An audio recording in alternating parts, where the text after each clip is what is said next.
Well, of course, the Tudors didn't spring onto the picture just an act of God. They arrived in the 1480s as a result of a civil war, the War of the Roses. You've all heard about that. The Lancastrians and the Yorkists were fighting over who should be king. They were all descended from the same man, but, you know, it was a struggle. It lasted for about 30 years, absolutely depleted England. And finally, when one slew the other, and Henry Tudor was the scion of the Lancastrian line, so he was considered the candidate who was the victor.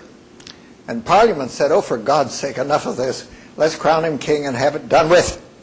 So they did, and he became Henry VII of England. Naturally, after a civil war, there are always little uprisings of the people that were overcome, and they don't want to be overcome. They want to keep at it. So he was confronted with lots of little rebellions, which he crushed with great ferocity, young as he was. And in 1487, that's a couple of years after the war stopped, he instituted the infamous Star Chamber. This is the way you get rid of your political enemies. This was established. It was a secret chamber. Literally, it was a room with stars painted on the ceiling. That's why they called it that. But the judges sat at a table, and you sat in the dark. You didn't have your lawyer. You couldn't bring anybody in to testify for you. You didn't know what the charges were. You were either guilty or not, and you had to plead. And, of course, to help you plead guilty, which was the object of it, torture was employed. And we still use this process today. We have our, well, no, you do. You have your military court, which is, aren't you reading the newspapers? Yeah, well, we use this process today. It's not quite with hot irons and that sort of thing, but the end is the same. And this was effective, and it was used all down through history, to, as I say, to the present. He had married. One of the resolutions of the Civil War was that the two families that were fighting would intermarry after the war, which they did, and he married Elizabeth of York, the opposition party daughter, and she bore him 3 children. Unfortunately, Queen Elizabeth, the consort, died early after the 3 children were born, and the oldest of their sons was Arthur.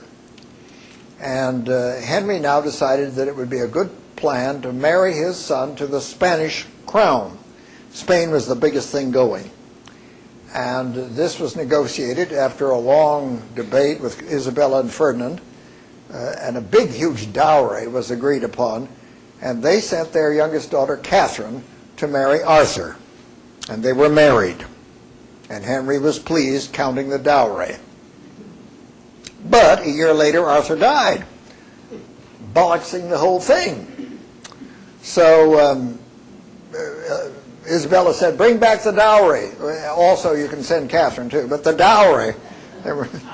Henry wasn't about to send the dowry back. In fact, he offered to marry Catherine himself. Isabella hit the fan because she said that, my God, he's old enough to be her father. And so that didn't work out, and they were still negotiating on this issue. It wasn't a done deal. Isabella died in the meantime. Ferdinand took up the lawsuit after that, and he and Henry had years and years it was in dispute. Henry VII was an astute man. He was merciless and ruthless in suppressing rebellions, but he was considered to be a peacemaker or a peacekeeper, if not maker, and so England was not at war during his reign.